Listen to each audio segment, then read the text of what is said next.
Lorsque nous évoquons le Père, le Fils et le Saint-Esprit comme étant des personnes, nous ne faisons pas référence à des êtres humains ou à l'humanité de quelque façon que ce soit, dans notre langage de tous les jours.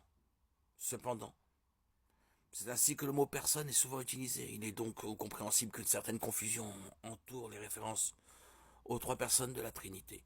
Lorsque nous parlons de Dieu, nous utilisons le mot personne pour montrer que le Père, le Fils et le Saint-Esprit ont chacun une personnalité. C'est-à-dire que le Père, le Fils et le Saint-Esprit ont chacun un intellect, une émotion et une volonté. Tout être doté d'une rationalité, d'une émotion et d'une volonté peut être considéré comme une personne. Ainsi, les êtres humains sont des personnes, mais aussi les êtres angéliques et l'être divin.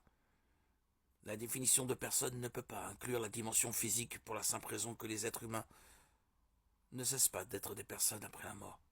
Le corps d'une personne décédée est laissé à la pourriture, mais son essence, sa personnalité, vit au paradis ou en enfer.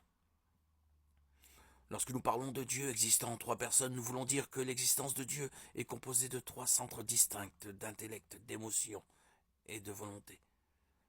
Chaque personne de la Trinité a un rôle unique dans la création et dans le salut de l'humanité.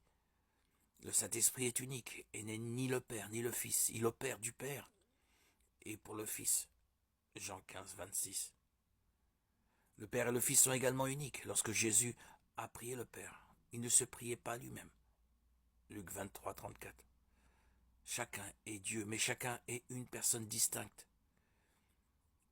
L'utilisation du mot personne est l'un des seuls moyens dont dispose le langage humain pour décrire ce concept. Les trois personnes de la Trinité constituent le Dieu unique et parfaitement unifié. Elles partagent la même nature et la même essence, et elles sont toutes le même Dieu. Mais chaque personne individuelle de la Trinité est distincte et unique. Le fait que Dieu existe en trois personnes est important pour plusieurs raisons. Par exemple, Dieu est amour, 1 Jean 4,8.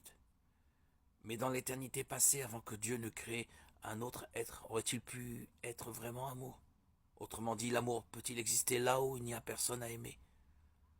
Parce que Dieu existe en trois personnes conjointement égales et éternelles, l'amour existe aussi. L'amour éternel a été exprimé éternellement parmi les personnes de la divinité. Le Père, le Fils et l'Esprit sont toujours aimés. Et donc l'amour est éternel. Après avoir mis de côté l'idée qu'une personne ne peut être qu'une personne humaine, on comprend mieux qu'il puisse être affirmé que Dieu existe en trois personnes.